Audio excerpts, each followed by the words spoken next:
भारत सहित पूरी दुनिया खतरनाक कोरोना वायरस से जूझ रही है। इसी बीच भारत में एक और घातक बीमारी अफ्रीकन स्वाइन फ्लू की दस्तक हो चुकी है। जानकारी के अनुसार इस बीमारी ने असम में कहर बरपाना शुरू कर दिया है। असम सरकार के मुताबिक करीब 2500 सूअरों की इसकी वजह से मौत हो चुकी है। दरअसल रविवार को असम सरकार के पशुपालन और पशु चिकित्सा मंत्री ने एक प्रेस कॉन्फ्रेंस में बताया कि राज्य में अफ्रीकी स्वाइन फ्लू के मामले सामने आ रहे हैं। अब तक राज्य के 7 जिलों के 306 गांवों में ये बीमारी फैल चुकी है। इस खतरनाक बीमारी से अब तक 2500 सूअरों की मौत भी हो गई है। उन्होंने ये भी बताया कि राष्ट्रीय उच्च सुरक्षा पशु रोग संस्थान ने अफ्रीकी स्वाइन फ्लू की पुष्टि कर दी है और देश में पहली बार इस बीमारी ने दस्तक दी है।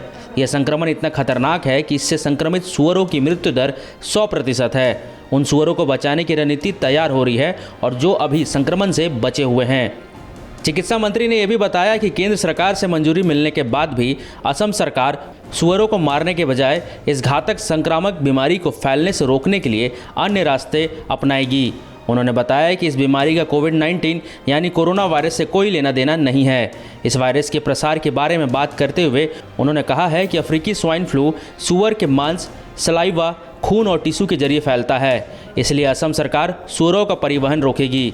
हमने 10 किलोमीटर के दायरे को सर्विलांस जोन में तब्दील कर रखा है ताकि वहां से सूअर कहीं और न जाएं। मंत्री ने यह भी बताया कि इस बीमारी की शुरुआत अप्रैल 2019 में चीन के जियांग प्रांत के एक गांव में हुई थी, जो अरुणाचल प्रदेश का सीमावर्ती इलाका है। असम में यह बीमारी इसी साल फरवरी के अंत में सामने आई है और ऐसा लगता है कि यह बीमारी चीन से अरुणाचल प्रदेश होते हुए असम पहुंच गई है। असम सरकार के प्लान के बारे में बात करते हुए मंत्री ने बताया कि पशु चिकित्सा विभाग प्रभावित इलाके के 1 किलोमीटर के दायरे में नमूने इकट्ठा करके उनकी जांच करेगी। इस दौरान केवल उन्हीं सूअरों को मारा जाएगा जो संक्रमित होंगे। पड़ोसी राज्यों से ये भी आग्रह होगी कि वे अपने यहाँ सूअरों के आवागमन पर रोक लगाएं। इसके अलावा असम में कोरोना वायरस के मामलों पर बात करते हुए मंत्री ने कहा है कि राज्य में कोरोना संक्रमितों की संख्या 42 हो गई है, जिसमें से वे 32 ठीक हो चुके हैं और उन्हें अस्पताल से छुट्टी भी दे दी गई है। राज्य में अभी 9 केस एक्टिव हैं और 1 की मौत हो चुकी है। आपको हमारी रिपोर्ट कैसे लगी कमेंट बॉक्स में ज़रूर बताएं। लाइक और शेयर करना ना भूलें। इंडिया न्यूज़ वायरल की रिपोर्ट।